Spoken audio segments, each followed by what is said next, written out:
There are a few audiobooks that I have in my library from Audible that I revisit every couple of years, maybe some every couple of months, depending on how I'm feeling. But one of them that I definitely visit every couple of years is A Return to Love by Marianne Williamson. And it's one of those books that is pretty short, and it really just hit home in so many ways and helps me ground back into some beliefs and practices and energy that I like to carry forward in my life. And one of my favorite quotes, you may or may not know it, but I'll just read a little bit of it right now because I love it that much. And it is, "Our deepest fear is not that we are inadequate. Our deepest fear is that we are powerful beyond measure. It's our light, not our darkness, that most frightens us. We ask ourselves, who am I to be brilliant, gorgeous, talented, and fabulous? Actually, who are you not to be?" The quote goes on a little bit, but because I know that you want to get to the episode, I will leave it there. It's definitely a book to check out on Audible. Audible is one of the sponsors for my podcast, and I couldn't be more excited about it because I use Audible, and I have used Audible for many, many years. So here's to building your little Audible library and having the books there that you can just pop on whenever you need to have a little reminder of who you really are and how incredible you really are, and how to allow yourself to just be that person. And hopefully you find some of those messages here on this podcast as well. So you can follow the link in my bio in the descriptions for Audible for a free 30-day free trial. And I don't think you'll ever look back from there. It's been a life-changing thing to have an Audible subscription for so many years, and I have an incredible library that I love and cherish. So I hope you find your books as well. And on to the episode. So thank you so much for doing this. I started this podcast basically. I was very reluctant to do it, even though I've wanted to do it for a long time, to do a podcast, basically, because I just find myself wanting to share a lot of things, and I love talking to my friends and other people, but really about the life journey, our life experiences, and specifically, in terms of being a multi-passionate individual, but living like an unconventional life, and I feel very grateful that I have people like you in my life, and have interesting takes on life, interesting insight and input, and just a different life experience. I think that, at least for me, I know I've never really lived, I've come close to some convention here and there, but I really love to highlight unconventional perspectives for myself, for friends and other people. Mainly, I think that we're given so many messages in our culture that are counterproductive to us living really true, meaningful lives.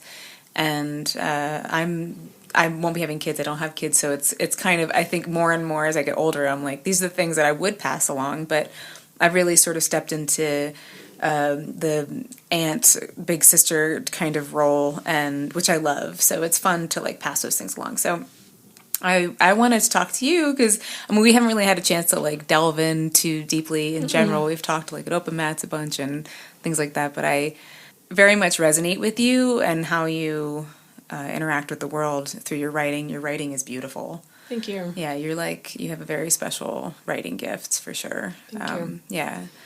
And obviously I respect the fuck out of you as a martial artist. I didn't grow up with a lot of women martial artists, not a ton, especially not in my age cohort. And talking to you a couple times, I was I just recognize certain things in there. So, so welcome, Erin. Thank you. Thanks for having me. Yeah.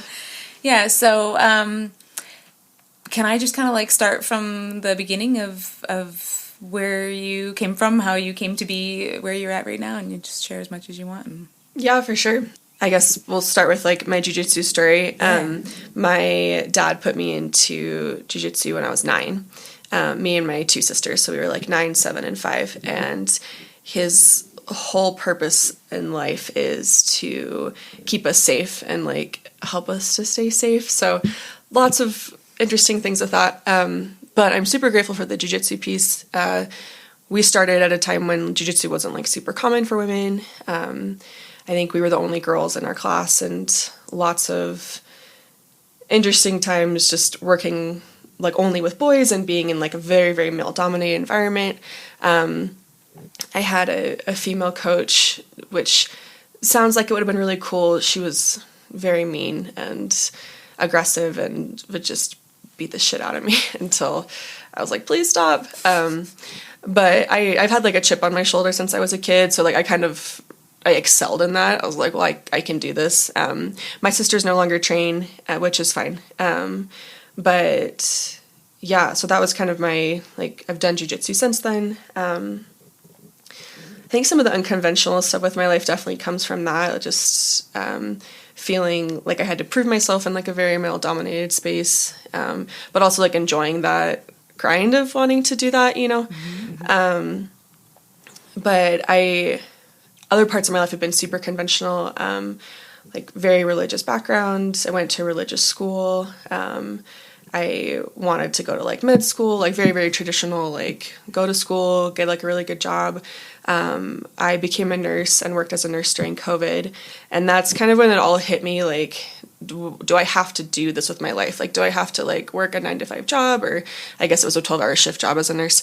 But I got so burned out working as a nurse during COVID and was getting like migraines every week, just super awful. And I'm the type of person who doesn't like to quit anything, like very perfectionist. And so to step away from that was this big kind of like transformative, like, okay, I don't have to do this anymore. I can let go of something that's not serving me and try new things. And that was also a point in my life when I kind of reevaluated my religious practice and have found a much more like happy kind of middle of the road that works for me and allows me to still commune with my God in a much healthier way. Mm-hmm. So that was a very, like, I think, transformative point in my life. Mm-hmm. But since then, I help run our school with my husband. So we run our martial arts school.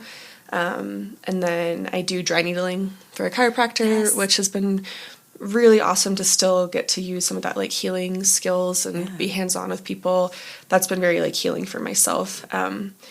But it's in a much healthier environment and only a few hours a week. So, yeah, I never thought I would juggle multiple jobs and have kind of like a different non-traditional job, but like so much happier for it. And I think it fits my personality so much more because I like to do a million things. Like, I wish I could live a million lives and have so many different careers. Like, I wish I could, so much, yeah, like go back to school for like every degree, and I can't do that, but having like a lot of different projects has been really fun, and I'm interested. At some point I would love to like pursue writing as like a full-time thing. Like, there's a lot of things I'd like to do, so being able to let go of that, like I have to work a regular job, has been nice. My husband does work a regular job too, so there's a lot of flexibility that comes because of him that I wouldn't have otherwise. So I mean, that's grateful for that. Yeah, exactly. Like, it's not always as easy just to be like, I just want to do whatever. Yeah. But that kind of is why I want to share this. It's like, how do you practically, like, I think I listen to so many,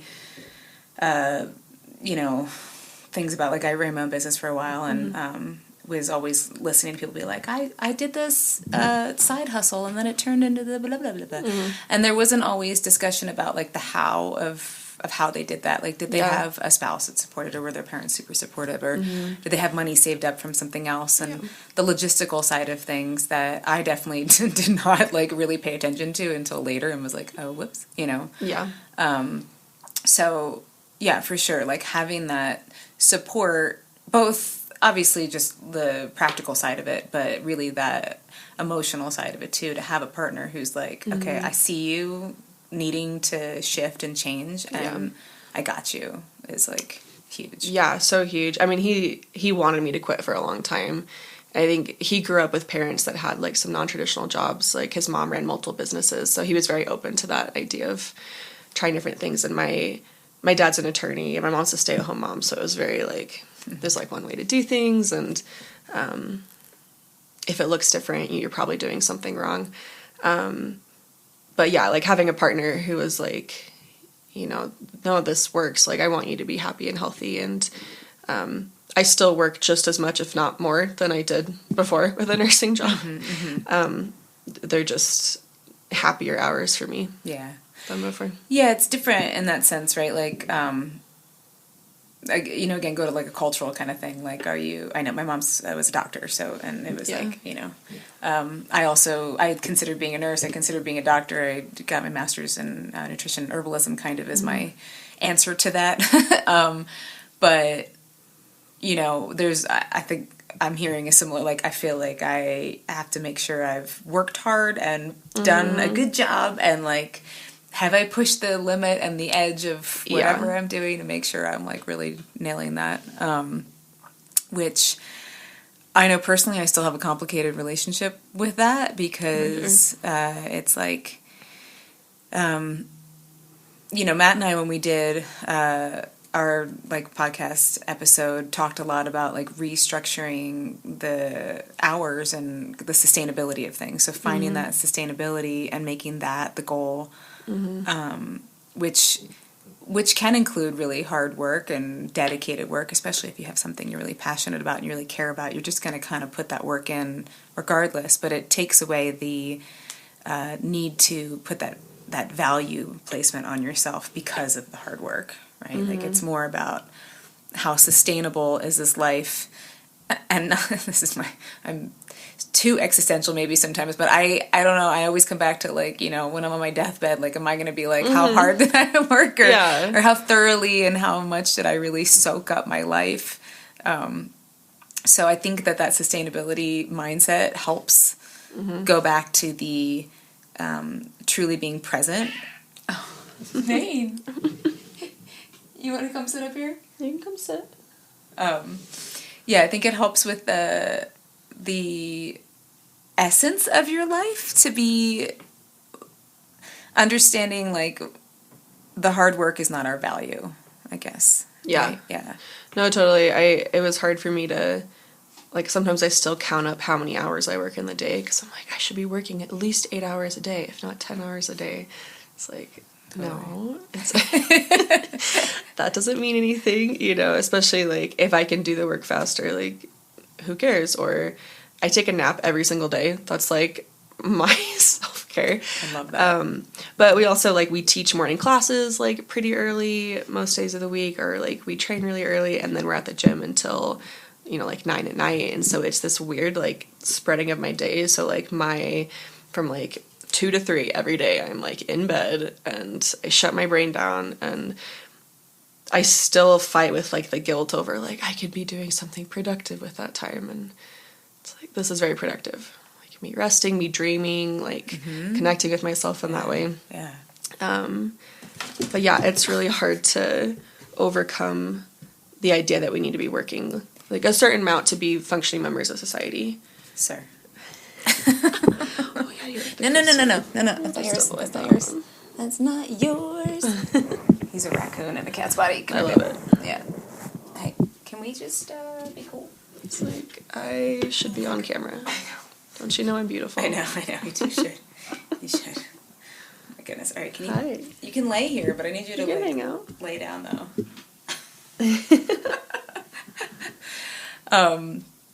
Thank you for being cool with him. Yeah, I love animals. Yeah, I mean I want to go to the zoo every weekend. Oh, like, can we please go to the zoo again? Oh, we haven't been yet. Maine. I heard that the Cheyenne Zoo got like the best ratings. Have you not been? No. Oh my gosh, you would love I have it. a hard time with zoos. Okay. Oh, okay. Yeah, Fair. Yeah, I have a hard time. I remember a boyfriend in high school took me to the zoo in Wilmington, which is not a great zoo. It's not a great zoo. And I cried, and he was like, "Why are you crying? I thought you loved animals." And I was like, I mean, that zoo is... No, yeah. I've heard that the Cheyenne's amazing, though. So, but I mean, it is... Yeah, seeing animals in cages, it's a...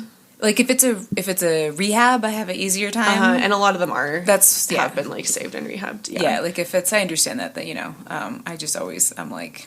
it's too... I don't know. I just start going... I'm like, what are they feeling? I have a hard time with fish tanks. I have a hard time. I, like, see the fish, and I'm like, don't you feel like you're stuck? Yeah. Yes, I'm sure. The gorillas are the hardest. Oh, okay, yeah. You can tell they're, like... They're just like, I want to go do what something. am I doing here? Yeah. They have a little goat area, though, and the goats, like, can go up this ramp, and at the top of the ramp there's a wheel. So you put treats in the bucket, and they push the wheel, and the treats come up into their mouth. It's awesome. Oh my God, it's awesome. I love goats. Yeah. I did goat yoga once, which I didn't really do any yoga. I just played with baby. Yeah. I was like, this is great. I love these baby goats. They're so cute. Yeah, I definitely think like that hard work. I mean, that's actually something. I feel those are the kinds of things that I really do like to shed some light on, especially for like, you know. I mean, I say women. I think so many in our culture feel that way, but I definitely I know personally so many women that work very hard on ourselves. We want to be very hardworking. We want to get things done well. I mean, even teaching a women's class for jiu-jitsu, I pretty much lead anytime anybody's new. I'm like, I want you just to know that you can be messy here. I want you to let it just be a mess. You're going to get reps in. You're going to not know what's going on. You're learning a language. Just like, let yourself fuck it up. Let yourself just like be terrible at it. And then you'll get more reps. We'll work things. It'll start getting in your body. And that's how you're going to like see that progress. And then I always, of course, bring it back to life. I'm like, and that's kind of, you know, a really good approach in life.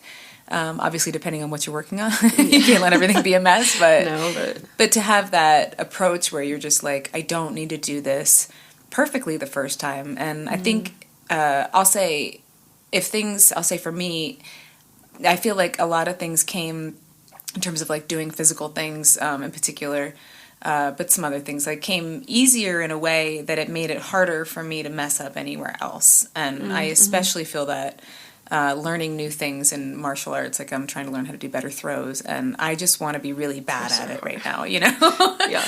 I'm like, you just let me be really bad at it and not expect me to do it like how I know I'm going to do it, but I have to just suck at it right now and then let it get better from there. Where younger me would have just tried to do it as best I could, but probably hurt myself or hurt somebody else in the process trying to throw them super hard, you know?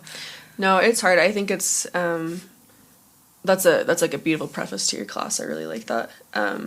But I think it's so hard, especially as an adult, to start a new sport, because most like adults haven't tried like a new huge physical activity since they were a kid, especially not a competitive one. Like maybe you go rock climbing or like you try mountain biking, but very few people, I think, jump into a sport in their 30s and then are like, I'm going to compete in this, like, and then add on the emotional layer of someone. It feels like someone's trying to hurt you, and they are actually, right? There's consent involved, but someone is trying to break your arm, right? And there's like so many levels. Layers to that of wanting to be good at something, and then the fear involved, and like the survival instinct. Like it's I think it's a lot to work through. But seeing adults be willing to be bad at something, because then as an adult you don't have to anymore. Most of the time you have your career already. Like you've gone through school. It's pretty cool. I think it's an awesome practice for that. I definitely give so much credit. Yeah, like I mean, you and I both grew up doing martial arts. Like I started at 15 with like I say taekwondo, but it was. We did some of the taekwondo kicks and katas, but I basically started doing Krav right after that. So I was like, so I probably started Krav at 16, and similar, all mostly men, and just like it is easier in that, like we kind of know, you know, we've been to a million gyms, we've been to a million experiences with that environment. I'm probably more at ease in a gym than. Oh, yeah. Most places that most normal adults are comfortable in. Same. I'm like, I will talk to strangers in a gym, and I will never talk to strangers outside of it. Oh, 100%. Yeah. Yeah, I'm like, sure. No, stay away from me. But, especially women. Yes, especially, exactly. Yeah. But definitely it's inspiring and just awesome to see, I think, how many women in general, like I didn't grow up with training with women, you didn't grow up training with women, at least not really. And now having it be something that's like reached the zeitgeist, sort of like there's so many who are interested and are getting in there, and the spirit, like I get so excited every time I see the women just like going for it, you know, and have that like fire. I'm like, there's so much aggression stored that I think a lot of women don't know that they have. That needs to come out. My favorite right now, we have a group of 5 or 6 like preteen girls that come to the adult class, and I remember that was the hardest transition for me, was going from being a kid to like 16, like 12 to 16. I did not want to train. I was like, do not touch me, I'm growing boobs, like and it was only older guys that I had to work with, and I just hated it, and I only went because my dad made me. And then, you know, once I was 16, I was like, okay, like, I feel comfortable with myself, but getting to see them, like, 11, 12, 13-year-olds, they're so awkward and shy, and they don't talk to each other, but they fight each other, and they drill together, and supposedly they like each other. That's what their parents say. Right. They're so shy, I can't tell.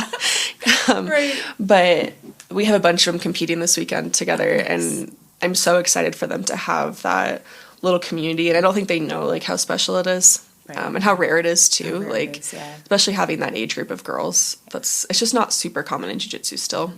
Yeah, to have that little age group.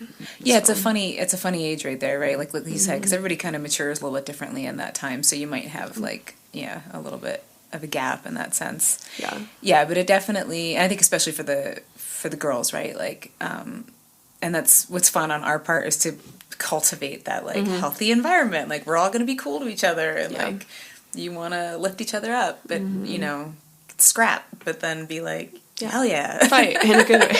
Yeah. You have to fight each other. Yeah. It's like, instead of having brothers, I always wanted brothers, so I'm like, I always joke I have like 40 brothers now, because I'm just like, I want to fight all of you, but, you know, I have a sister, but we didn't ever really like roughhouse or anything like that, so the girls who I do train with, a couple of them are in particular who are like, super feisty in a way that I love them so much. I'm like, we're playing, I don't know if they... You know, obviously they're still learning a lot more than I'm showing them, but I'm like, this is so fun, isn't it? I'm like, get off of me. I'm like, but aren't you having fun? The first time they learn a choke, they're like, and I'm like, was it awesome? No? Okay, sorry. It will be, it will be. Just later. Stick with it, yeah. Oh, man, are you flirting? Yeah. Got this cozy little arm hanging off. He just wants to be a part of things. He's so cute. So sweet. The paws are so cute. I love that your dad was like, you guys have to learn this. I feel like that was really smart of him, you know? Yeah, no, for sure. My one sister still super hates that she was forced to do it. She, like, resents it pretty well, which is totally fine. You know, she can do that. But I think for the most part, getting your kids in martial arts, like... You just carry yourself with a different level of confidence, and I mean, I think it changed my life, and just like the body awareness it gives you too. Like, there's so much that comes with that. I think it's a lot easier now to have your girls in martial arts than it was back then too. Yeah, I mean, I remember growing up and wanting to get into martial arts, but I thought that I had to start at like 3 or 4 years. Like I had thought, you know what I mean? And I remember when I started with my instructor growing up, I was 15. I took their like Taibo class or whatever, you know, like bag class, and I was like beating the shit out of it. He was like, "Are you okay?" And I was like no. I loved, still love Terminator 2 and like Sarah Connor, even though now as an adult when I watch it, I'm like, ooh, she's got some. We need to like nervous system. Oh yeah. But the shotgun. Yeah, she was my hero. Like her and a couple. I was like, she's a fucking badass. I want to do that. Like if anyone ever touches me or messes with me. So I asked my instructor, and I was like, I'd really like to start martial arts, but you know, do I have to start? Like I'll start with the kids. And he was like, what? No, you're. He was like, we have a teen class. I was like, I thought I had to like do it from birth to be able to do it, you know. And he was like, no. And I was like, oh. All right, well, I'm ready, you know? So, like, I think, like you're saying, in terms of the value it adds to life, and something that Matt and I always talk about, martial arts in general adds so much value to our lives, just even in the way that we learn how to move from one goal to another goal. In again, I go back to the sustainable way, in a way that's like not going to, you can't rush it, I guess, right? Like you can either show up for the process and it's going to take the time that it's going to take to get to the next belt or learn a new thing or get it in your body. So it can take longer in some ways, but you can't like, there's no shortcut, right? No, you have to learn it. Yeah, you have to just like show up and get the reps in and get the mat time in and that experience for it to like get in your body. And I think that it's taught me, I know for the past couple of years in particular, where I had some goals that I'm trying to reach and like things I'm trying to work through in terms of challenges, and having that slow and steady approach helped me figure out how to do it in a way that I'm actually making progress way different than I would have before. And this is mostly, I think jiu-jitsu has taught me these lessons more than any other. Like doing Krav is very, that is a bit more immediate gratification, explosive. Sure. You're trying to train people in like 6 months and just get them like aggressive. They're not going to train forever. Right, exactly. Yeah, if they do, they're going to leave Krav and go on to something else like I did. So, which is, I love that, and that's a great path. But it's, in that sense, it's wonderful. You're just like, do not quit. That's really it. Yeah. Like, do not quit and fight for yourself. For sure. Here's some places to like hit people. But yeah, specifically with jiu-jitsu, it's like such a slow burn in that way that it really helps. If you think about it in terms of life, at least that's, again, when I'm teaching the girls, I'm like, and also like life. And they sort of laugh at the end because I'm like, when you approach this, you can do it just like that in life, and it'll work the same in that way. You'll make that progress. You'll give yourself stripes or however you want to measure your time and input. And then all of a sudden you're like, oh, that's just in my body now. Or like I've reached that place, Yeah. What was like, I know you said during COVID, where were you nursing? Like, were you in like the city or? Yeah, like tell me about your nursing experience. Yeah, so I was here. I was at St. Francis. Okay. I graduated nursing school October 2019. Okay. And so I started working that fall, and then we had our first COVID patient in March. So you do like 3 months of training with another nurse. So I think I was on my own for like 2 months before, we started having oh wow, so you were COVID like patients. You literally that was your initiation into it. Wow. Yeah, which I've heard from other nurses that were there before, like nursing wasn't always like this. Yeah. I don't think people might disagree with me. I don't think it's a positive profession. I don't think it's been a positive profession for a long time, just the way that healthcare workers are treated, right? But I think it was more positive before COVID. COVID, like, I think exposed a lot of the holes in the system, like not feeling supported by management, not being paid very well. Colorado is like one of the lowest states for like cost of living versus nursing wage. And not having equipment, like there was just a lot of like, okay, you guys are sharing gowns and we even had to share masks for like 2 days, which was disgusting. Like, which isn't, you're like, wait, what? Yeah, the first COVID patient I had, we only had a couple of like the PAPRs, like the big space helmet thingies, and we didn't have one on our floor. They had them all in the ER, and our nurse manager was like, oh, you can just go in there without one. And thankfully my charge nurse was like, hell no, like, do not go in that room. Yeah. And she went and like stole one of them and gave him. So it was just like, just like the total lack of support, and the whole thing was crazy. Obviously no one knew what was happening. Right. But yeah, I definitely think it exposed like, okay, your management doesn't really care about you. The hospital doesn't care about you. The one positive thing, like I so loved the nurses that I worked with. Like such a come together moment for everyone, just to have to rely on each other. Like the girls that I worked with, I feel really grateful to, and have some like really good memories with them. Yeah, especially going through something like that together. Yeah, very traumatic. Like we were all traumatized together. So the hospital is just not set up for, it saves your life, but it doesn't like promote healing. You know what I mean? You wake up this person every 2 hours no one sleeps in the hospital. My patients would be like, don't you let us sleep? It's like, no, sorry, we don't. So getting to do another form of healthcare has been really nice. I see the same people over and again. I get to talk to them. I get to do something healing that they notice like immediate effects. And it's not just medication. It's, getting their muscles to work correctly. And obviously saving a life is super life-changing. And I loved getting to help with that. That was really, really awesome. But getting to improve someone's quality of life in huge ways, like chronic back pain goes away, getting to do your sport again that you love, like really, really awesome things for that. So yeah, I actually had dry needling done for the first time this year, and I just learned about it to that extent. Yeah, because like I obviously love alternative modes of healing, and again, I have a very integrative approach, having a mom as a doctor, and I've said this before in other episodes, but there's a time and a place for everything. Yeah, totally. It's like knowing that, it's like, I think that the Western model just shouldn't be regarded as the only thing, right? It's like they can do the more acute care for sure, right? Things that are like, my arm is falling off, or, like I have this emergency situation, and we need those things. So I think that when people get mad like when people are like, fuck the Western medicine, I understand that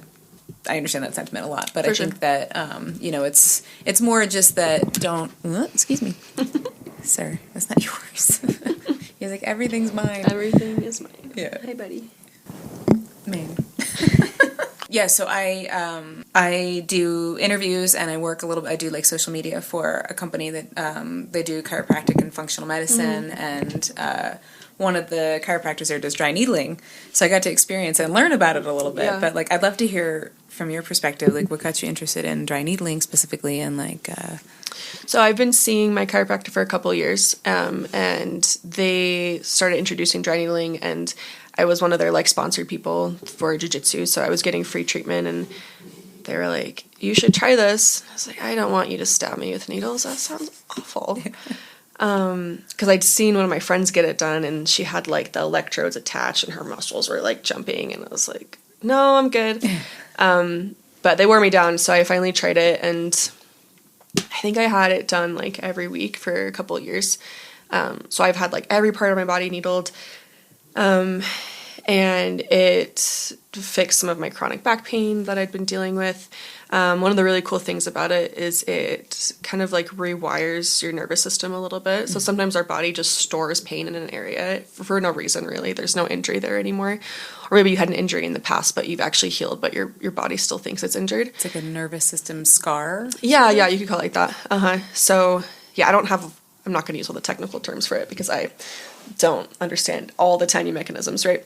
But basically, the needles help clear that out. So, for some reason, my low back decided it was hurting, and after getting that done a few times, like, it's not anymore. I tore my shoulder in a tournament a few years ago, and we rehabbed it with needling and physical therapy. So, yeah, really big fan, like, for my own body. And so about a year and a half ago, my chiropractor asked me if I was interested in, like, getting certified to do that. And so I went and took, I think it's, how many hours? 50 hours of in-person training that you do. And it's open to, like, chiropractors, physical therapists, athletic trainers. I was the only nurse in my class. It's a little, like, less known for nurses to do it, but I have to do it like under a bigger license. So yeah, it's been really interesting to learn like different body systems and learn the muscles more in depthly, because as a nurse you don't learn, like, I don't need to know which exact muscle for a lot of things. But yeah, no, I've really enjoyed it. That's so cool. It's a cool thing. Mm-hmm. Yeah, I definitely experienced a lot of relief. I like I said, had the one treatment, but when I first got Lyme disease back when I was like 20, I should say like when I was 22, I finally, like, I was through whatever, I was starting to seek other methods to help me because I was not getting the help I wanted. And I found an acupuncturist. And so, yeah, same, I know they're not like the same, but I feel like they kind of work in a similar... They do. Like meridians and, yeah. And that changed my life. Like, that was really, especially at that time, that got me back on my feet. Oh, that's awesome. Yeah. So I've always been, I actually was like, of course, I was like, I want to do this, I was like, that was life-changing. Like, I want to participate in this now. Yeah, exactly. And then when did you guys start Iron Roots? We started 2020. Yeah. Oh my goodness. Yeah. Yeah, we bought a house and we signed our lease for the building like 2 weeks before COVID hit. It was crazy. We didn't know that was going to happen, obviously, otherwise we wouldn't have started it right then. Thankfully, we didn't have to start paying rent for like the first 4 months, so we had like a little buffer, and we only had like 5 people training with us, so we still like felt okay doing just tiny little group things, not right away, but like over the summer. Yeah, so I don't even really count like our first year as like being open almost, because it was such a weird time. Yeah. Such a weird time. So, but yeah, we started in 2020. So technically, our anniversary for 5 years is this year, but it more feels like 4 years. Right, but that's amazing. Yeah. I mean, you guys have grown, like, beautifully. Yeah, we've grown a lot. Yeah, I had no idea what it took to run a school. I still feel like I don't. Dan's wanted to run his own school for a long time. He's been teaching, oh gosh, for 10 years now. He loves teaching. It's like his passion, and he always thought that we would need to have like a large amount of money saved up to do it. Mm-hmm. And finally, that previous fall, we both just felt like, I think we just need to do this, and just start the process. So our first space was tiny, and like, even if we never made a dime, we could still cover the rent with his salary. So that was a great place for us to be. But I mean, we both have kept some form of other job. Like, it's not our full-time job. It doesn't make a lot of money. It's definitely like a passion project. Mm-hmm. But no, it's been really satisfying to see our students grow, like the teaching side of things, develop relationships with people, and then the business side is fun too. Like, I didn't know I'd be interested in growing a business, but it's really interesting, and I like solving problems, so it's fun to have like our own problem to figure out. Yeah. We added Muay Thai in a couple years ago. That was really great. We do self-defense through a foundation, which has been great. So just kind of the different, figuring out what works and what doesn't. Yeah, I mean, you guys do amazing, and your students, like, I love rolling with your students, especially your ladies. Like, they're some of my favorite. We got some tough ladies. They're tough. We've had some ladies come visit, and they're like, your ladies roll really hard. Like, I know. Yeah. You're like, they do. Yeah. I roll hard. Yeah. Yeah. I roll with Izzy and Meg on Sunday, and I just love, like, it's super technical. Like, mm-hmm. They're my favorite roles this week already. So fun. Yeah. Megan was our first student. Oh, nice. Yeah. Yeah, she's amazing. Yeah. She's great.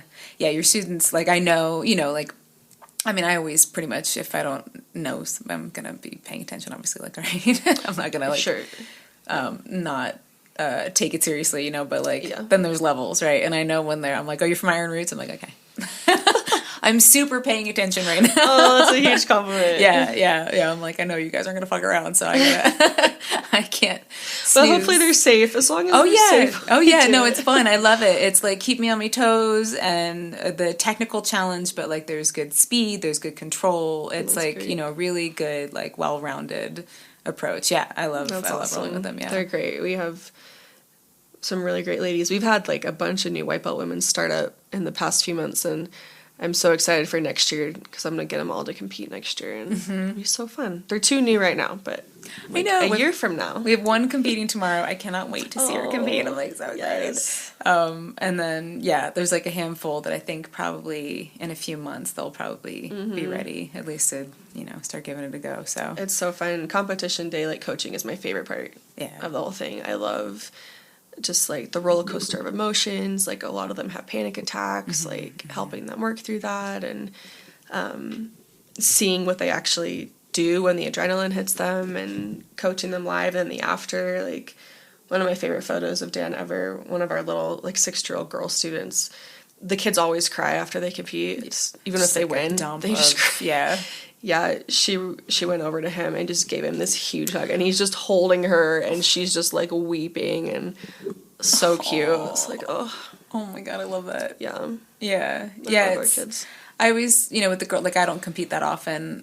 I think, like I was telling you, I'm considering doing it again soon. Mainly, to lead the charge for the girls to be like, hey, check it out. It's good to have a leader do it. Yeah, and like also I'm, approaching black belt, and I was like, I feel like I should at least do it before black belt, because then it's, I don't know. And that's a whole other thing. It's a whole new, I haven't done it since like purple, or I don't know, I haven't done it for a while, so. Yeah.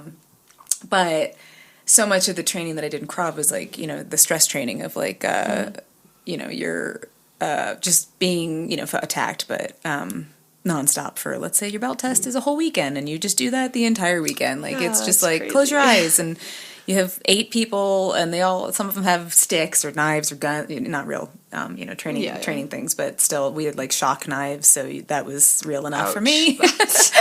And so like that kind of training to see that's the thing I love about Krav in that sense, is putting you under that stress to see how you function under stress. So that's what I always tell the girls with competing. I'm like, I don't want you guys to feel like, you don't, if you're not interested in doing it, it's totally fine. Yeah, for sure. I would consider doing it a little bit just for the sheer sake of seeing how you're reacting under stress, because then you can get a measure of what that looks like, in terms of your training. Where can you kind of work on those things? Because even though I teach the jiu-jitsu class, I'm always like sprinkling it until we get some of the pads that I'd like to use for self-defense. Yeah. I always have like a little self-defense moment in there somewhere, for sure. Yeah. It's so applicable, and Yeah. I think so many women who start jiu-jitsu are looking for that as well. Yeah.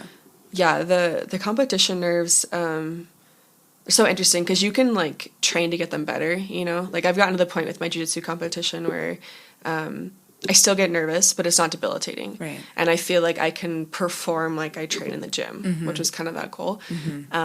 But I did my first MMA fight last year. Oh, that's right. And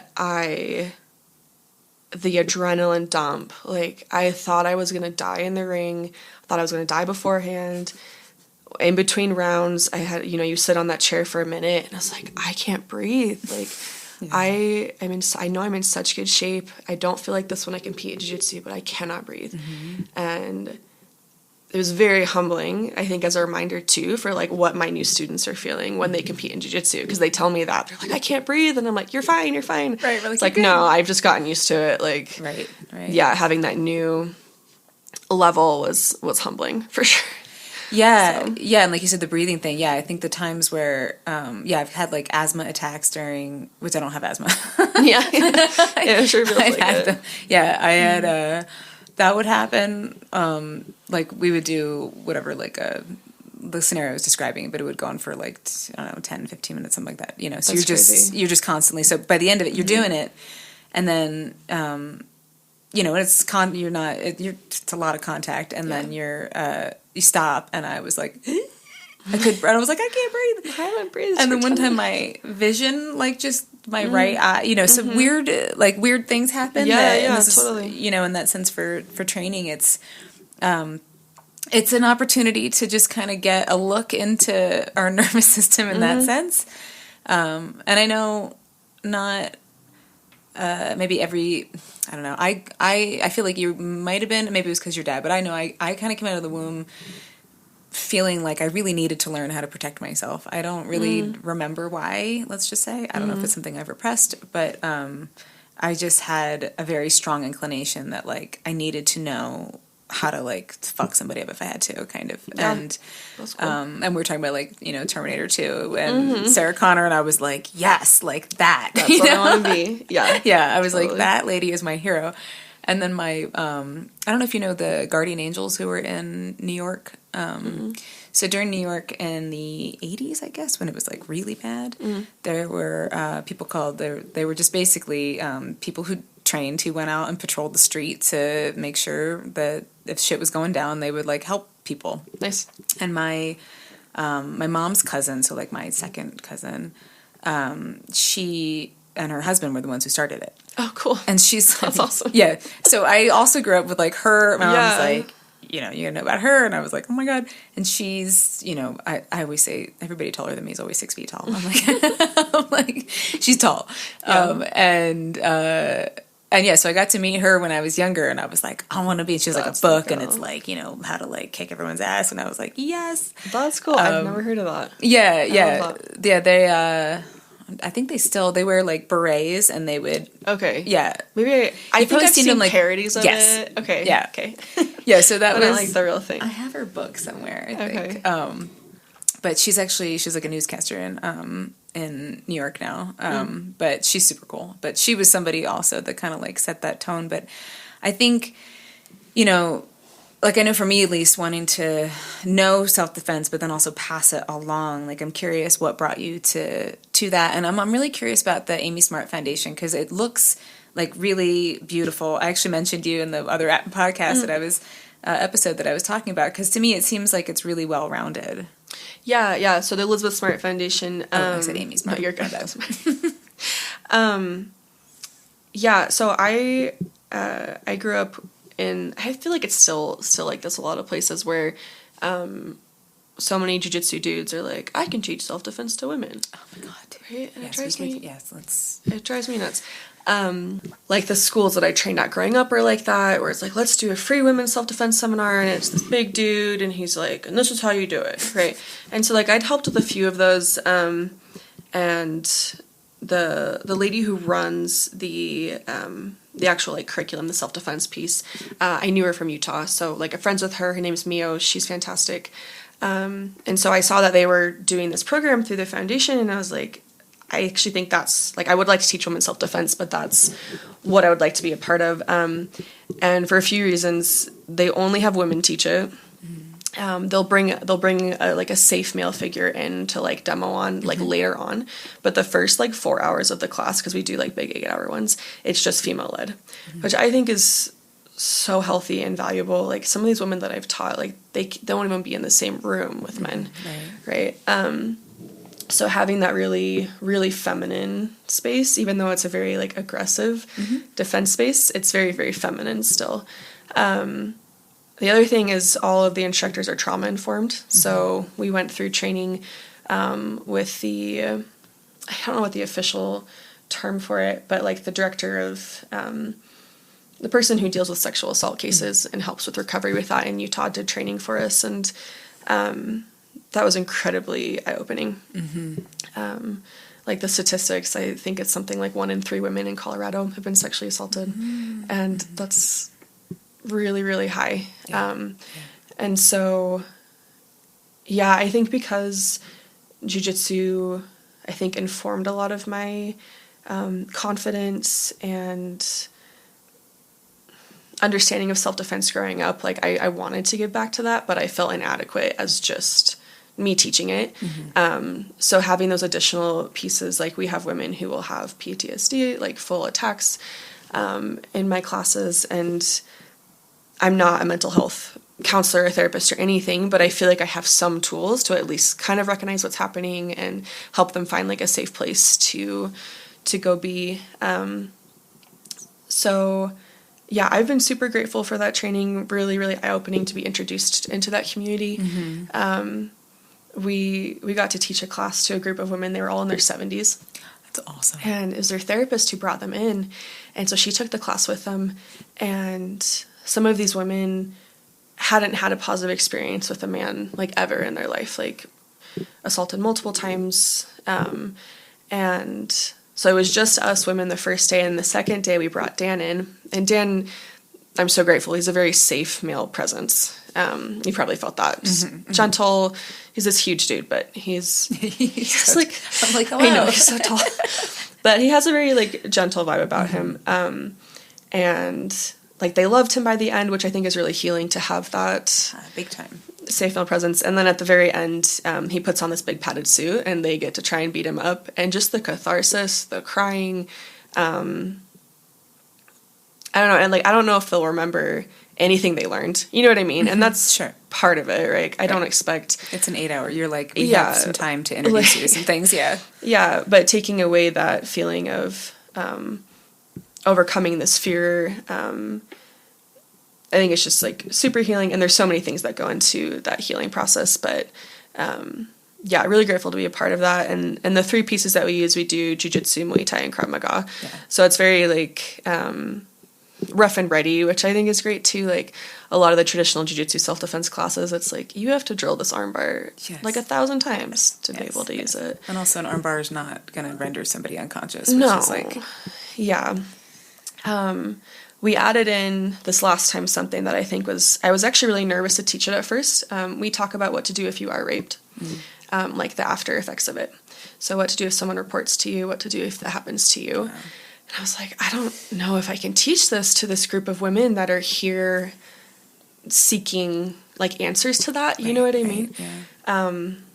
But we did it, and I was really impressed with the conversations that we had about it. You know, because if that never happens to you, you know a woman that's happened to. And I had no idea, like, if someone reports to me, what I need to do to help this person.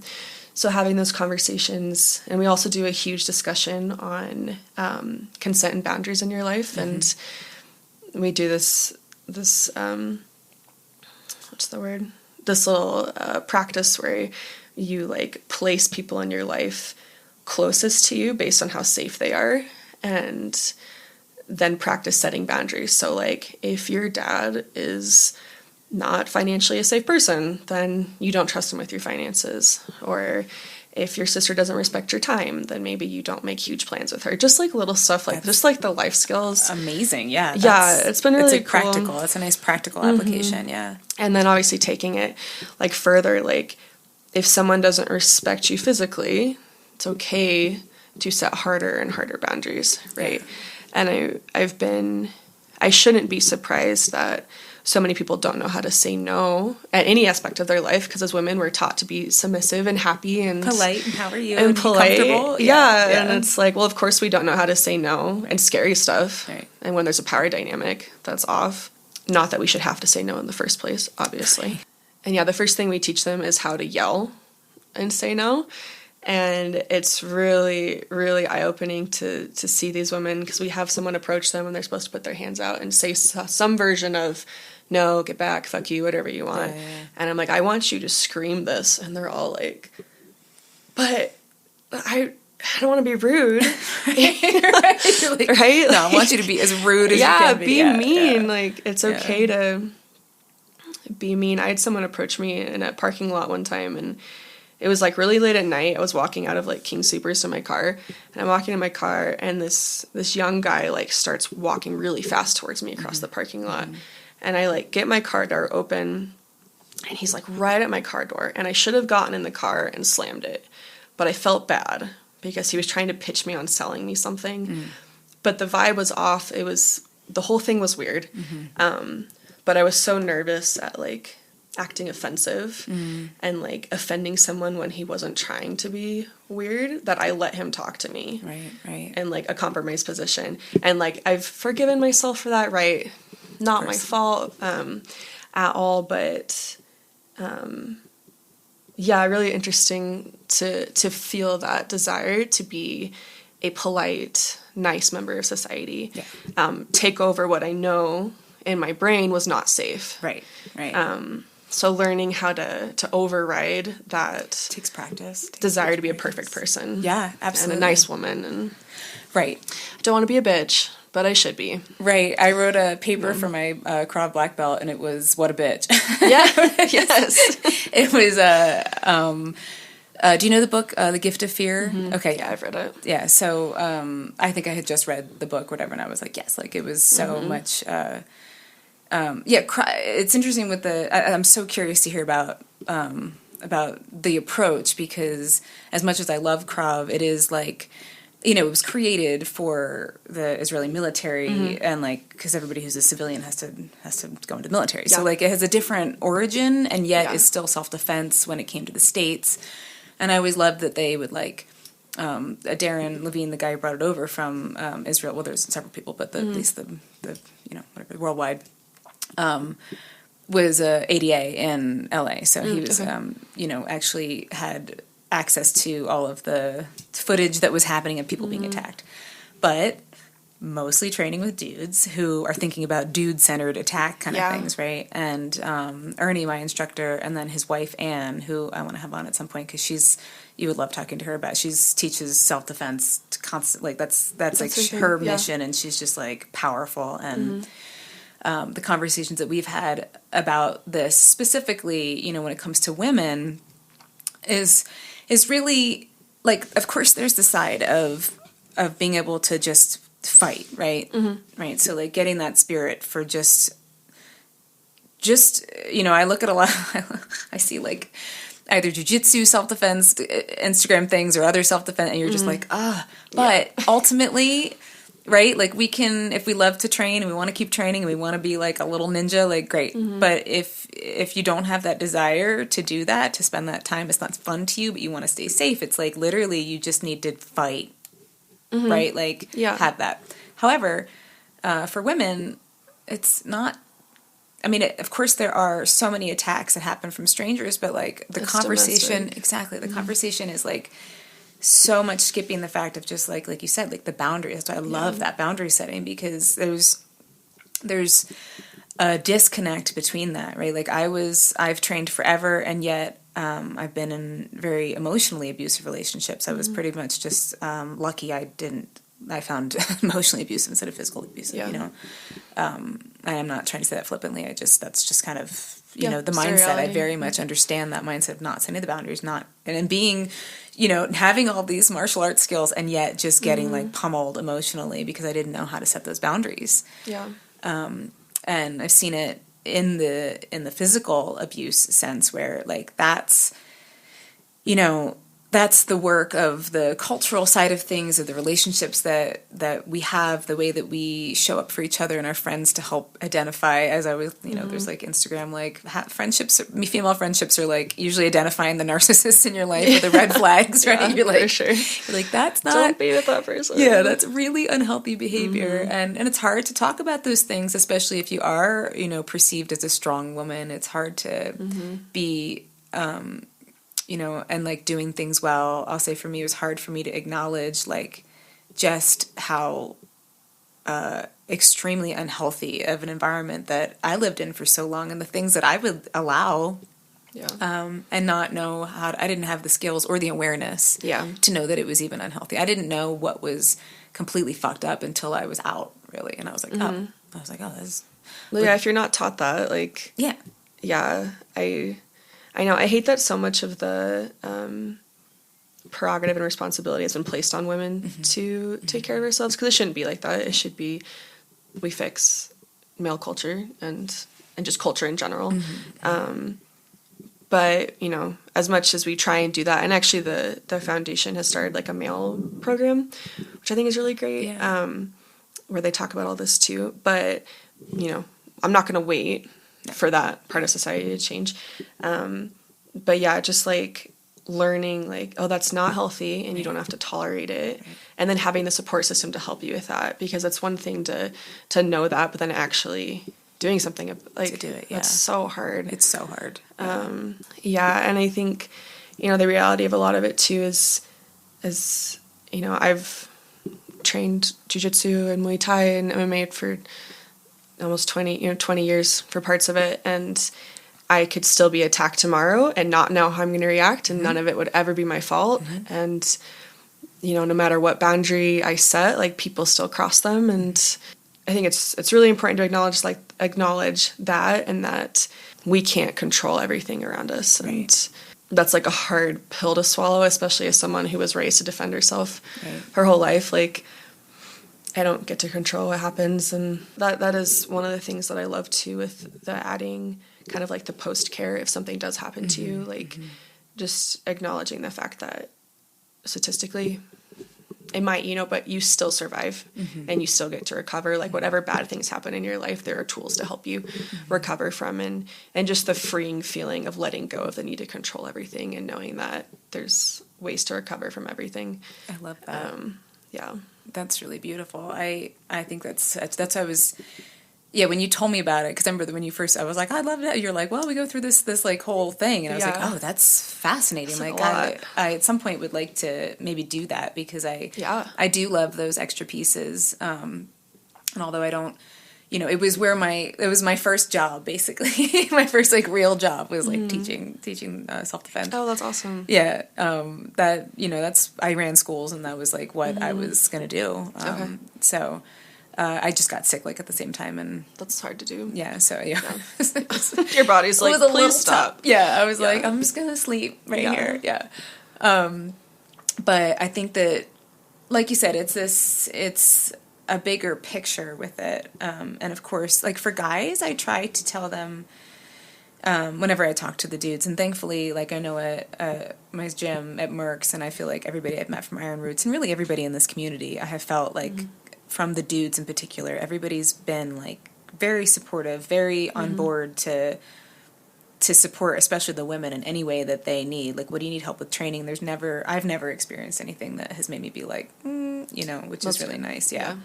I have, but I love our community. It's not perfect. Just Right. Well, yeah, exactly. Yeah. I mean, I've only been here for a little bit, so maybe I just need some time. I don't know. But I always try to tell. I hope you don't encounter it. No, I hope not either. I don't respond well to those kinds of things. It's not good. But I try to say to dudes to understand a little bit of like just a metaphor of what it's like to be a woman is that I'm like, imagine that you live with, because the size and strength disparity is there. As a 17-year-old me, I never wanted to acknowledge it. I was like, I will take on. Oh, same. Yeah. I could kick anyone's ass. I'm like, let's go. Yeah. And then I get like some giant guy just move me from I'm like, oh, you can just literally throw me across the room. Yeah. I'm like, all right, imagine you live with a bunch of lions, like, and they're cool. They're just roaming. You pet them. You guys hang out. It's cool. Every now and then, one of them tries to eat you. It's just your reality, right? You're like, that's a great minute. That's so sad. I know, but it's like, but we're cool. Like, they're great, awesome, cuddly, sweet, wonderful. Most of the time, it's fine. But like, if they try to eat you, you have a major problem. There's not like any kind of equal playing field there, except if you have like weapons, sure. And even then, can you deploy them in time? Are they gonna blah blah blah, all that stuff? I had a situation before. It was like a year before we moved here, and I would always go on walks by myself. I've walked by myself forever, and I do carry a knife. But even then, like, I know enough about knives to know, like, if there's a knife involved, I'm most likely getting cut as well, and you need to have enough training to even be willing to use that knife and all that. And I don't think it's a perfect weapon. It's just one I had. For sure. So I was walking, and I would always walk around dusk, and I had to have changed all of this since I moved here, since there are mountain lions, real lions. I'm like, I love dusk, and so do they. And also, we all love it. Yeah, and I'm child size, and people are like, they like to eat children. I'm like, great. I was like, Matt, can we go on a walk? Please come with me. Yeah. So I was coming back from the walk. There's a parking lot. It was just like one little road in, a super back roads area, like secluded area of this town. And it was like a nature preserve, so there weren't like a lot of houses around either. And I see, I had my truck at the time. I missed that truck. And I had my truck parked, and then there was a car right next to it. And so I'm walking like far enough, and this is one of those things, like, I'm like, oh, I should have done this differently, but like I kind of like, I was trying to assess the situation as best I could at the time. So there's a car parked next to my car, and a guy at least Dan's size. So my truck is like this, and his car is like this. Okay. And I'm trying to like just scope out like through the bushes as I walk up to see like what the fuck's going on. Is he like going for a walk or whatever? And he was just standing at his trunk with the trunk open and just like standing there. Weird. And I was like, all right, I really can't tell. I couldn't see that well, like what was happening. So I just like got my knife out in my hand, because at least the one that I have, I've used it enough to know like to use it as a blunt weapon if I have to, which I would prefer to do that. But as I'm like as I'm like starting to make it up to the I think what had happened was, I was walking up, and there was another car that, thank God, pulled in at that time. And I mean, the sun was just about to go down, so I was very lucky. And I think, looking back on it, they were like, what is going on here? Weird. Yeah, this is weird. So as I'm walking up to my car, because they slowly went around, and I'm like, thank God somebody else is like at least just seeing that we're both here. Yeah. And I just like power stand, like I just like, you get a certain like, I'm a scary person if I have to be, kind of thing. And got in my car like real quick, but the timing only worked out really because that car came in. And I don't know, I mean, a giant dude doing something by his trunk, and it's open, and it's right, there are no other cars in the parking lot. Why the fuck are you parked right next to me? No, it's weird. Yeah. That was like one of those times that I was like, I really, really narrowly like missed you just know. I could just tell that there was something not right about the situation, and the way that he was like wanting to engage or whatever, and I'm like, I'm not the one to fight. Like, no, but stuff like that, it's talking about like with self-defense. I think the self-awareness, the situational awareness really is. is something for men and women, just in general. Matt's even really gotten so much practice with me being, because I'm just like flat. I have always joked that I train self-defense just to like go to the gas station or go on a walk or just like go do stuff, you know? You're like, and it's not to be fear-mongery, but like you said, the statistics are not great. Yeah, and I would rather take some precautions than, again, not living in fear though, and I think that's like an important, like, I was raised with a lot of that, like, fear around self-defense, and so, but yeah, just being aware. Yeah. Aware, and then, letting it go. I had to get gas the other night on the way home from our school, and Dan and I had drove separately, and I was like, it's 9 p.m. Please come with me to the gas station. Yeah. Like, I hate getting gas for myself that late. Yeah. And so he did, and he stood there, looked around, and I was like, thank you. Thank you so much. Thank you. Yeah, and it's like, I think for people listening, I think that it should be eye-opening to hear two women who've trained most of their lives have that perspective still, right? Like, and again, it isn't to be like live in fear. That's not necessarily the point. It's just that you have a certain amount of practicality around things. It's not a big deal. Come with me to the gas station. No, and like with anything, right? Like, the way I was originally taught it is like a color code of awareness. So like, if you're in white, you're unaware of your surroundings. And then you ideally want to be like in condition yellow, which is just you're acknowledging things like, oh, a car's coming down the street. I'm not going to walk across the street at the same time, right? Or like there's kids playing sports in the park. Like I'm aware maybe a ball could come in. It's just being aware of your surroundings. Right. Or there's a creepy person by my truck. Like I'm aware of that. When you hit orange, you start like something's flagged you, and so you're making a plan. So your plan was like, okay, how am I going to get to my car? I got my knife out. Like you have a plan. And then if you hit condition red, you're enacting your plan. And so most of the time you should be living just in that yellow state, just aware of your surroundings. But I don't think it has to be just self-defense. It's like defending yourself from getting hit by a car. Like my silly dog tries to drag me into traffic every time we go on a walk, and I'm like, you would die without me because you're unaware of what's happening around you. You're in the white zone. Yeah, or like little kids, like they just run after a ball. You have to teach them that, and I think all we've done is just expand it a little farther, and we're just aware of.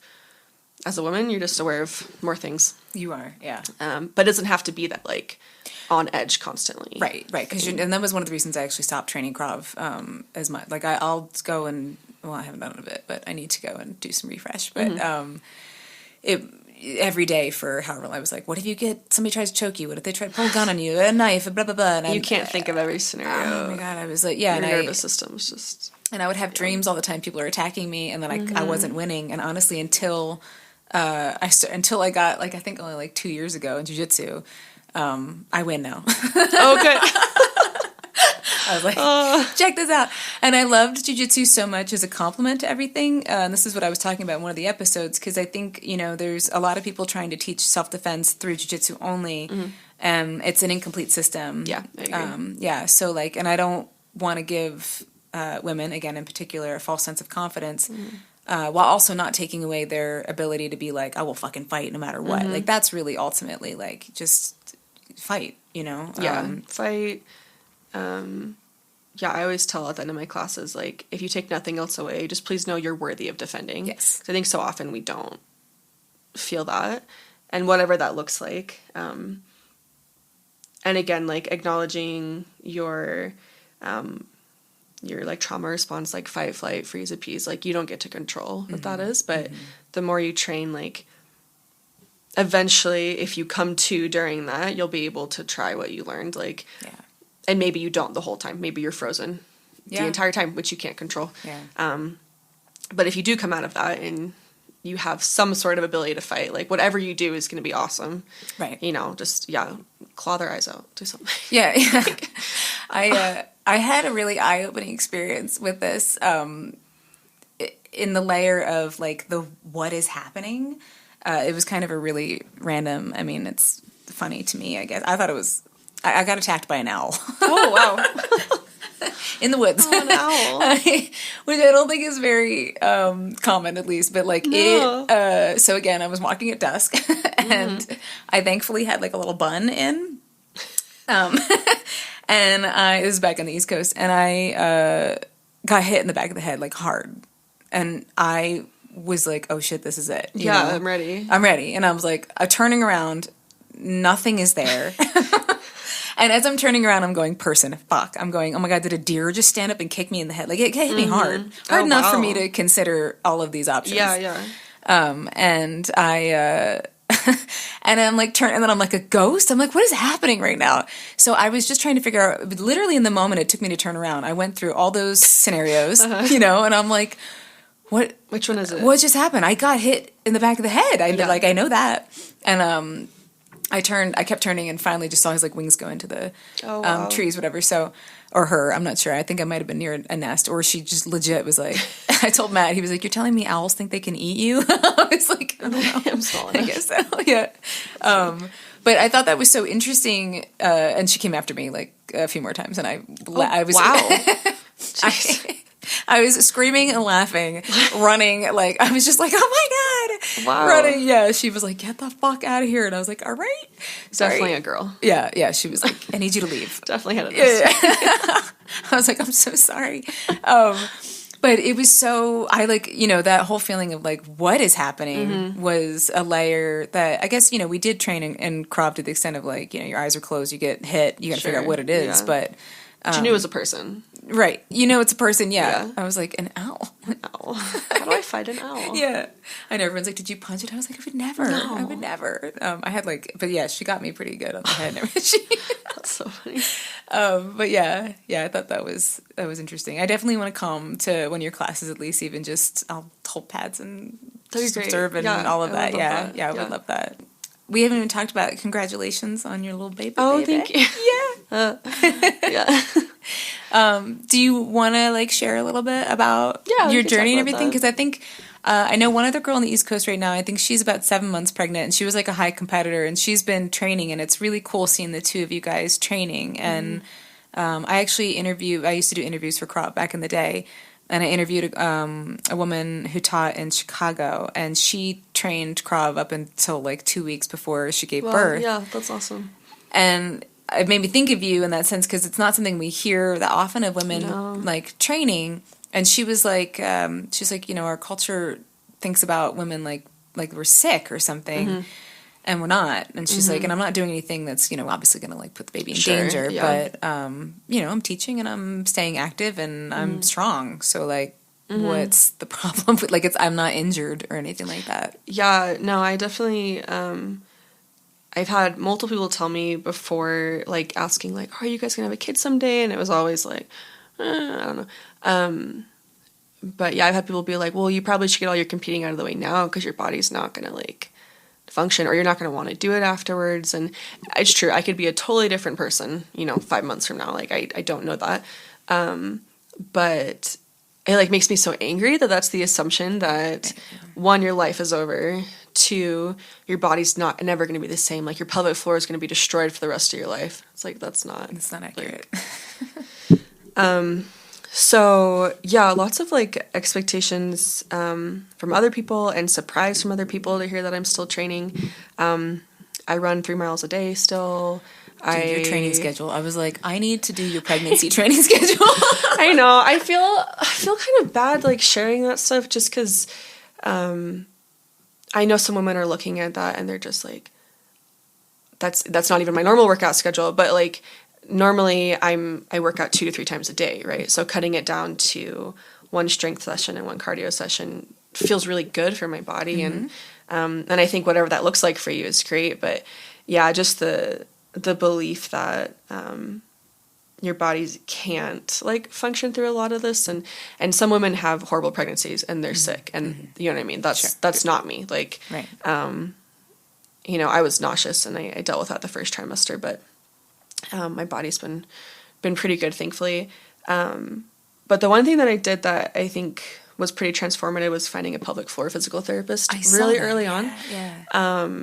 And the things that we've done, like it's all been strengthening my hips. So as my stomach grows, I can actually carry the weight properly. Teaching my pelvic floor how to relax instead of like tighten so much so that when it's time to push a baby out, like that will go easier. But even like as your uterus grows, like your round ligament, everything like stretches. And so just having like the help through that has been really valuable. I don't know if I'd be able to do as much as I am without like getting that work done every other week. It's really smart. It's really smart that you did that. Well, it was the sort of thing where it's like I seek out treatment for any injury. So why wouldn't I do it for this too? Not that I'm injured, but my body is changing a ton. It's a new, it's like a new paradigm for your body, which is another way to think about an injury, right? Like you're like, totally. I have to do this differently. Yes, you're like, how do I do this differently? Yeah. And I've always trained through my injuries to some extent. Like I haven't had like my knees redone. Like it's been like shoulders and stuff like that. So I've always been able to at least use like one arm. But the thing I've always found is like anytime I'm injured, it actually forces me to grow my jiu-jitsu in another way because you can't use the things that you normally do. Yep. And so pregnancy has felt like that too a little bit. Right now I'm doing a lot of like heavy pressure passing because that's what feels good on my body. And I never do that. And I'm like, wow, this has been a good addition. Dan, why didn't I do this earlier? I told you to. All right, sorry. I didn't listen. Sorry, coach. But yeah, so that's been cool. The whole like process of deciding to have a kid has been super transformative. I mentioned it like in the Instagram post that you were talking about a little bit, but I was never the person who wanted to be a mom. Like my mom was like, all I've wanted to be was a mom, and now I have you children, and it fulfilled all my life goals. It's like, I have never felt that. That's what my sister was too. And in the religious culture that I come from, let me fix this. Did I fix it? Yeah. The religious upbringing that I come from, most of my friends had babies by the time they were 25. Multiple, probably. You get married at 20, you have kids like What's immediately. your religious background? Mormon, Church of Jesus Christ Latter-day Saints. Okay. Yeah. Gotcha. So like family is like everything. Yeah. Have all the kids. We do believe in birth control, so not quite as much as the Catholic families that don't believe in birth control. Right. But yeah, lots and lots of kids. And so like growing up, seeing that was always like icky to me. Even seeing like my mom's life was like, I don't want to be that. I don't want to have any part of that. I didn't want to get married, like nothing like that. And then I met Dan, and he's my soulmate and just my everything. And so of course I married him, and that was transformative to realize that marriage didn't have to look like the examples that I saw that were suffocating and restricting. It actually opened my life in so many ways. And you can have that without being married too, obviously, just finding a partner. Right. And so he's always been on the same page with me. Like, that's not the lifestyle we want. Like, the examples I've seen of parents were not interested in that. So we've been together for 12 years, and turning 30 definitely like put a little bit of that clock in my brain. Like, okay, we've kind of been thinking about it. Like, if we do want to do it, you probably should at least start the process soon. Right. But I still felt very strongly like, this still is really freaky. And then a year ago, we both had this really strong, like, whatever you want to call it, like God speaking to us, premonition from the universe, like whatever you call that. We both felt very strongly that we should start trying to get pregnant, and that felt like this like death of myself in some way. Just having to completely let go of what I felt like my life not even should look like, but letting go of that control piece, right? Like opening up the possibility that there could be something out there that God or the universe has for me that I can't imagine for myself, that's better than what I can imagine for myself, which I've done at other points in my life, but this felt really hard. Big time, yeah. To release into that, right? Because I'm a very controlling person, so and kids bring just chaos that I can't control, right? And I can't control if my kid is healthy or if they're gonna have disabilities or if they're gonna like me. You know what I mean? Like there's no control over that. You're a very introspective person, so like all of the things you could consider for sure. I've considered all of them. Yeah, and to not feel like something is missing, but still choose that there could be something better for me out there. I think is what like my soul needed to help me to grow, and so I'm grateful and excited for like that growth of that. But having a kid still scares the shit out of me. I think it's cool that you're saying that. I feel that was actually one of the reasons I was really interested to talk to you about it. Because again, I think you literally said exactly the same kind of thing where it's like you were saying Instagram is a place and just social, whatever, us sharing is a place that we can share things so that people have, whether or not we're all talking about it together, you have community knowing that somebody else feels similar to you. You don't You're feel not alone. Yeah. You don't feel quite as much like an alien. The reason I share like everything is because I had a number of people share things with me, or just share in general, and I happened to hear them, and I appreciated it so much. It is what got me to where I am in life, to know that I'm not just like an alien lady who doesn't know what's going on and like feels so weird, like I just don't fit in kind of thing. And I'm like, oh, okay, like I still feel like that, but there's a bunch of us, and that's okay. I'm not like, you're not broken. I'm not broken, right? I'm not like wrong or bad for that. It's just some of us just all of us have different experiences, so it's like kind of where you overlap, right? And when we share with each other about those things, and I think especially motherhood is really interesting in that sense. Like I definitely went back and forth about wanting to have kids. Such a hard decision. Yeah, and there are still times where I'm like, oh, and I mean, I'm 42 now, so like I feel like I've also like, but I've made peace with like where I'm at with that, but yeah, I wasn't with a partner that I felt safe having children with. I would never have a kid if it wasn't with Dan. Yeah. So like it was, and with Matt, I would feel safe with that, but then also we're kind of like, all right, let's do these things, totally. instead or whatever, right? But I think having that feeling of, just wanting to pass something along, right, is like, that's kind of how I interpret those feelings for me. But you sharing that, I think there's so many women who, get pregnant, have their kids, and that's the whole postpartum depression, I feel like. It's like you have these expectations that everybody's like telling you that you're going to be like, oh, it's going to complete you, and you're going to feel this whatever, this love that is, you can't even describe. Everyone says that, and I'm like, okay, we'll see. We'll see. Yeah, you're like, I don't know that. Right, and I would imagine that there's a lot of women who don't have that experience right off the bat, and they're like, did I do something wrong? And not knowing if that's normal or not. And I'm going to wager that's very normal. Yeah, I think so. I started seeing a therapist last year, and I think that's part of the reason also why I felt like, okay, we could have a kid, because I've worked through my shit. Not all of it, but made some progress. But I thought that by the time we made the decision to have a kid that I would feel excited, and I still didn't. And then I thought getting a positive pregnancy test, I would feel excited. I didn't. I wanted to die. And I thought hearing the heartbeat for the first time, I would feel excited, and I cried and was angry. And it was just this weird, like I felt broken multiple times in my life from feeling different, right? And so, that's again why I share too. Because I know there's women out there that feel like we do, like I do. But the expectation, like everyone's like, oh, you see so many videos online of women with their positive pregnancy tests. Oh my gosh. And I was like, I know I planned this, but I'm still like mourning, the changes that this is going to bring to my life. And even hearing the heartbeat and like going to her ultrasounds, I'm neutral at best. And I just haven't had that that happiness, but I just kept asking my therapist, like, is this normal? Yes, you're normal. Like, that's all I wanted to know was am I okay for feeling this way? Right. And you are. Right. And she told me multiple times, whatever emotion you have while pregnant is okay. And I was on Reddit looking for other women. Like, were there other women who weren't excited, who planned on a pregnancy?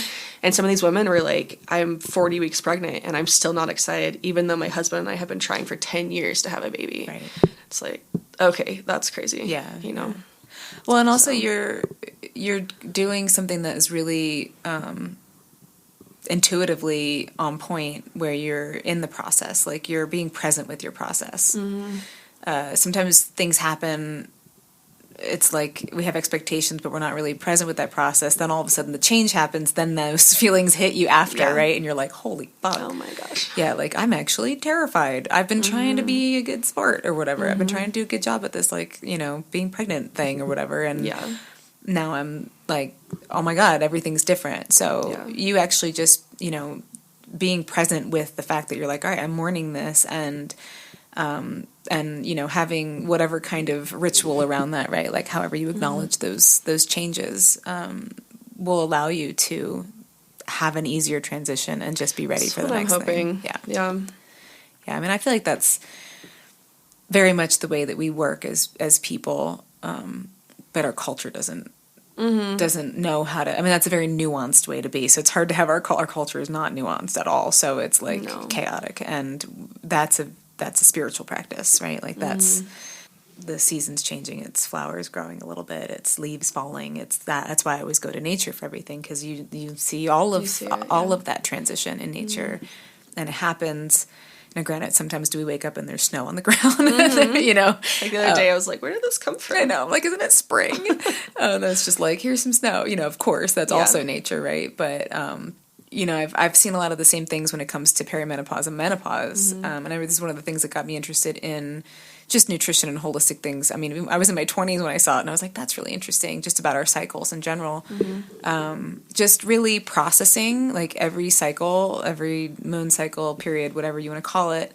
I have at least attempted to do it, where it's like some kind of reflection about the past month and like kind of where I'm at, where I'm going, and just kind of doing that will, at least from everything that I understand, along with, obviously having good health and hormonal balance and all of that, but having that psychological portion of it helps to digest the information that's coming. It helps you not be as irritated about things, and also when you get up to menopause, you have digested all of the things you have been dealing with in life, as opposed to getting there, it hits you like a ton of bricks, and now you have to digest all of it at once, and you want to fucking punch everybody. So, like, having that, as women in particular, having a relationship with cycles, because we demonstrate it without question. Oh yeah. And men don't have the same kind of outward cycle, but they also have it as well. So I was on birth control for a long time, like a lot of women are. And I went on, my IUD expired, so I went off of it. And I remember like the first time I got a period in like 8 years, I was like so angry about it and horrified. And I was like, this is going to be my life for the rest of my life, having this like this cycle and this anger and like the depression. And it's gotten a little better with like some good nutrition and stuff. But we were in Mexico, and I remember standing there at dusk, because I also like dusk, watching the waves come in and seeing the moon start to come out and the waves, and just this like understanding of like, okay, this is what my hormones do and my emotions do every month. Like, if nature can sync with this cycle and, be captivated by it, like I can let this go a little bit. But, yeah, in high school, I didn't eat enough, and if I started to get a period, I could go on a hard run and it would go away. And I was like so proud of that. It's like, I'm never going to have a period. And so I think I had 4 all of high school. Like I was not super healthy, and but that was like a badge of honor. I like didn't want to have all the things that came with being a woman. I remember like praying to God I wouldn't get boobs, because I wanted to just like be tough and masculine and fit in with the bros at my gym, Right. And so, yeah, learning to like be in tune with my body and understand that it's like a healthy thing for me to have these cycles and how your hormones and emotions work. It was, very interesting. Yeah, it's, I think, I was on birth control for like 15 years, and when I got off of it, my cycles were whack, so whack. It was like I would have it for a month, and then wouldn't have it for like 4 months, and it was like, oh my God. And then having a mom as an OBGYN with that. It's a whole other layer. Yeah.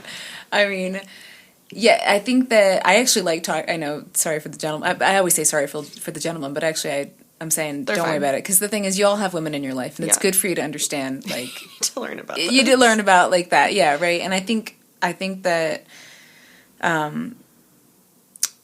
when it goes back to the being a bitch thing for me, that we do, as women, we're taught to just be like, and like be agreeable as much as, not as much as possible. It's better nowadays, but it's still there though. It's still there. It's still there. It's like, just be cool, like make sure people are like comfortable, whatever. And so you do that all month long, and then you feel like shit, and it's like, it's as if let's just say you have a cold or like a flu or something, and you're supposed to just be like, that doesn't bother me at all. I'm fine. I'm fine. And then really you just want to like punch a hole in the wall or something, whatever. You just want to cry or eat something or do the things. Yeah, I shared in one of the podcasts some of the plants that have like changed my life, and Vitex Chase Tree is like been it helped regulate my cycle. It's for most women it works. If somebody has, I always say it's caution, because I did have a friend who experienced this, but if somebody has like pretty intense like bipolar, then it can be like a little bit aggravating. It can be, but for the most part, like for across the board, it's one of those things, if you just take it from your ovulation up until your cycle, so like 2 weeks leading up to it, you have a really nice easy peasy cycle. Like you don't get the tenderness or like want to yell at somebody and then your cycle's like pretty chill. And obviously it takes some time for it to like, accumulate. Yeah. But it's one of those things that has that, and I usually do a tarot reading. That's kind of how I do, and it doesn't have to be tarot. It's just questions. I like tarot. I'm very I use the world as analogies, right? Like I'm like, oh, this reminds me of the waves, right? Same thing. You look at something and you see how you kind of, this is why the podcast is thought experiment, right? It's a thought. You're like, how do I feel when I see X, Y, or Z? But I'll do a series of questions of like, what have I let go of this month, or what do I feel like I should be like focusing on this month, or how have I shown up for myself, or just it can be whatever questions, but a few questions to just kind of check in with yourself. And this is why like I love doing moon cycle things. It doesn't have to be, it can be as mystical and magical as you want, or it can be as practical as I check in every month and go like, how's it going, with yourself. And I think that when we do that, it really just helps, it's like going back to jiu-jitsu, basically like the stripes, and checking in on your progress and being gentle with yourself, and having that awareness, and I think that we're really lucky as women to have that. Unfortunately, a lot of times it's so painful or disruptive that it's hard to even take that time. But if it is a painful period, if it is a long one, or if it's not there, any kind of looking at like, how can we show up for ourselves in a cyclical way, whether or not, like, I don't have a very long period anymore, it's pretty chill and whatever, but I still make sure I like take that time, even if I'm not laid out. Yeah. Where before I'd be laid out and be like, let me do my tarot cards, I can't move. Now I'm just like, it's a good time to reflect. Exactly. Yeah. We're very lucky to have that. And I've on like a little mini campaign of like helping women know that to make friends with their body in that way, to make friends with their cycle is really powerful. And again, it's like whatever choice you want to do, like if you want to have children, if you don't want to have children, if you're trying to have children, all of those things, like talking to yourself, and your spirit and spirit and all of that, is really transformative, as you know. Yeah, no, I love that. I think it's something that's either treated as like gross by general society, or like my dad was always like, gross, like if we mentioned the word tampon, he would like run out of the room, and he still does. So if we wanted to get rid of him, we would just like say words at him and he would flee, even though he has 3 daughters, and it should be normal. I don't know if you've read this book, The Red Tent. I saw that you read it. I'm familiar with it. Yeah, you would love it. I think I've read it twice. I don't remember it the first time I read it, but I think I've read it before. But I read it again this past year when we were trying to get pregnant, and just the practice of every month they go sit in this tent together and they bleed and they commune as women, and they like honor it as this happy time. Yeah. And the way they dealt with pregnancy, and it's of course not all historically accurate, but it was very like, wow, our society does not acknowledge this or treat it for what it is. And it made me kind of like long for this like feminine community that I feel like we don't have in a lot of ways, or at least I haven't found it in the way that I should, because I grew up trying to fight the masculine, and women didn't help with that in my mind, you know, which is stupid because of course they do. But yeah, coming to like a peace with that, and like using it as like a power. Like, you're right, we do have the opportunity to reflect every month. And it's like marked, like, we should use that. It's really healthy. It's a really nice gift that we've had. Yeah, the red tent. That's where a lot of the teachers that I learned from, that was like what they were informed with in particular. Yeah, and that really changed. That changed a lot for me when I started doing that, for sure. Because I, again, grew up in like the male dominated whatever, and then I was in bands, and it was just chaos. And then I started getting in my herbalism journey. And I managed an apothecary, and so we were all like it was super feminine energy from that, and I felt so masculine in that environment. I was like, you know, it was odd because I didn't necessarily feel it otherwise, but then I like noticed. Yeah. I felt that too. Yeah. I don't always fit in. To the normal. Like, well, what's this energy? I'm like, I don't know. I just sometimes want to fight people. What about you? Like, but I love you. It's not like I'm mad. I just, you know. But yeah, having that, I went to a bunch of different workshops talking about just like, literally just like befriending your womb, you know, and I say like talking to it, however that lands, you know, whatever that means. To me, it helped me listen to things that really honestly was a huge part of, me leaving the relationship that I left. I did a lot of that work during that time, and it was like, I remember doing a workshop. Oh, it made me cry.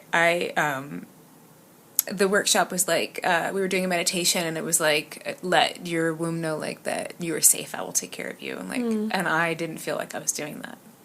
I was like, I don't know that I'm doing that. That's a hard thing to realize. Yeah, I was like, I feel like I have not, you know, not in some huge dramatic way, but just like, are you familiar with Louise Hay at all? She was like, the magical lady who was very much in like the positive affirmation and that kind of thing. And I'm actually going to do an episode on the couple of the things that her like sayings that she would say, and one was just like, I love and approve of myself, and that was always her. Like, if you say nothing else, if you have no other affirmation, I love and approve of myself. And the approve of myself is something that, like, that's the one that I'm like I love myself, and I like, you know, I'm good. I take care of everybody, but the approve part was like That's really, so that was kind of the message that I wasn't approving. I wasn't taking care of myself because I wasn't feeling in that space of like the worthiness that I should take care of, like that I'm worthy of making sure that I have boundaries around if somebody is hurting my heart, that they also don't get access to the rest of me. Yeah. You know? No, totally. And I didn't have that. I didn't have that at that time. So like all of that work, especially for any women who are listening in particular, like that's really transformative work. And it's something that is a slow burn. I kind of think that those are the best practices. I'll say they're the best practices for me. Because you just, like reading a book, you reveal each chapter, right? You get a little bit more insight, a little bit more of it actually integration into like your body and who you are. But I don't know. I just have such like I have such an adoration for our cycles at this point. And then, you know, I have a lot of women in my life who are now entering perimenopause. I don't know that I'm there. I don't think I'm there yet. I'm close, but even with that, like, I think any kind of health, like you said, injury, health challenge, any of those things, like, you sound like you're the same way, where you go and seek kind of, okay, how do I show up for this next chapter? And that is how I think about that as well. Like, how do we, it's happening, right? Yeah. Pregnancy's happening. Maybe perimenopause will be happening soon. Like, they're happening. How do we show up? Like, you have to just like be like, all right, here we are. This is what we're doing. And, you know. Yeah, and just let go of the need to like make it look a certain way. Yes. But yeah, what can I do to support myself? Yeah, but I really, really value you sharing everything that you shared in this conversation in general. Thank you. You too. Yeah, I think. Is there anything that you would want to share with anybody who's maybe considering listening to that voice of, I think I'm ready for a new path, but it feels scary? I think just so much of the work that I've, like the internal work that I've done this past year is dealing with fear. And I didn't realize that fear was such a big motivator in my life. And on paper, I do really scary things all the time. I fight people, and I like kind of crazy sports, and I travel by myself. Like, I do a lot of things that on paper are kind of scary, but so many of the decisions that I've made surrounding like my lifestyle and my person have been motivated by fear, and I want to control everything. And so acknowledging that I'm afraid has been so healthy for me, instead of just saying, no, I'm always brave, because I'm doing the brave things. And if something scares me, I tend to do it normally. But in reality, I'm scared all the time. And so acknowledging that I'm afraid, acknowledging that I can't control everything, like the perfectionist, the brave perfectionist in me doesn't like to hear those things. But letting go of that and allowing myself to be afraid has allowed me to make a decision that I think deep down I did want to make. And I'm still not fully on board with it. And I think that's okay too. Like, I've seen a lot of people online, like my algorithm is now pulling up all the pregnancy things because that's what I'm looking at. But I've seen a lot of women online say things like, you shouldn't have a kid unless you're 100% committed. And I think there's something to that. Like, well, yeah, you should know that you want to take care of a kid, but all the hard decisions of my life, I haven't been 100% on board for. And I think it's unrealistic to say that you're ever going to be 100% on anything. Like, deciding what college I went to there's so much fear in that, right? What if I make a mistake? What if I make the wrong choice? Or choosing to be with my partner, like, I knew I loved him, but if you let the fear kind of sink in, like, there's so many doubts about that. And I think this feels the same, even magnified more, but if I let that fear take over and I pretend it's not there and I don't acknowledge it, then that fear tells me that I have to control every part of my life. And so learning, I think, to hear the voice of fear and, like, acknowledge it, let it have its space, but then let it pass through me, hopefully is going to let me have a more interesting life than I planned on, or I don't know, or it could be horrible. I have no idea. Well, I think what you're saying is the spiritual practice. Like, I very much relate to that too, by the way. I'm afraid of everything all the time. People are like, you are? You don't seem like it. I'm like, oh, yeah. I am, though. Yeah. I would hide from people, like, growing up. Like, if you were tall, I would hide. I would say no to everything. But I found that because I'm afraid of everything, I'm like, what am I going to do? Nothing? I want to do some things, right? So usually I say yes and learn to trust myself because and learn to trust spirit, because it tends to go well, you know? Like, even for our interview today, I was afraid I wasn't going to make any sense. Like, I've been feeling really foggy this week. I'm like, I hope that I say anything that makes sense. I hope that, you know, but that's kind of, you know, maybe I just get used to. I've stopped asking it to go away, right? Yeah. And just like you said, like, it's having the trust that things will reveal themselves as you proceed. And I think that doesn't have to look clear. Yeah. And of course, there's times where fear is a different fear, where it's like a survival fear, right? Yeah. But I think, you know, we're told that we're supposed to, like, I had this moment and everything was clear, or like, I made this decision and everything fell into place. Like, I have not had a lot of those experiences. And again, when I share that, because I don't want everyone to feel like if they go in a path and it doesn't all of a sudden become clear that they've somehow gone the wrong path, it's just a different kind of path. Maybe you have a different way of digesting that information, and you're still growing into who you are going to be when you're ready for the thing that you're afraid of in the past, right? You're just not that person yet, you know? But yeah, it sounds like that is where you've really developed your spiritual practice to be able to make friends with the fear. Yeah, we're trying, and I think like, again, however you identify that voice that tells you to do something different with your life, or whether it's God or universe or whatever it is, I think when you've had other instances when you have trusted that despite the fear, it helps build up to like the really big ones too. Like every time that I've listened to that voice over my fear voice, and I've listened to like what deep down in my soul I want to, my life has been so much better. And so then when it's time for like the really big, really scary things, it's easier if you've had that practice of developing it. But even if you haven't, like you can choose to do that later too.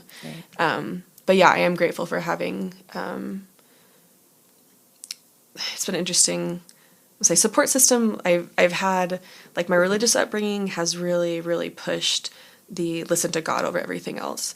And I don't totally vibe with that. I think my soul also knows, but I think ideally they come together, and my God and my soul will tell me where my path is supposed to go. Yeah.